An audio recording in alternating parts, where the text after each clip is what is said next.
Buildings, oceans, cars, airplanes అన్నీ అదే స్పీడ్తో ఫార్వర్డ్కి దూసుకెళ్తాయి. మనుషులు లిటరలీ గాల్లోకి ఎగిరిపడే ఛాన్స్ ఉంది. Massive earth quakes, super tsunamis, planet wide destruction మొదలవుతుంది.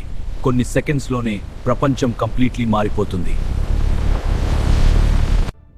ప్రస్తుతం ఎర్త్ స్పిన్ వల్ల వాటర్ ఈక్వేటర్ దగ్గర స్లైట్లీ స్ప్రెడ్ అయి ఉంటుంది. స్పిన్ ఆగిపోతే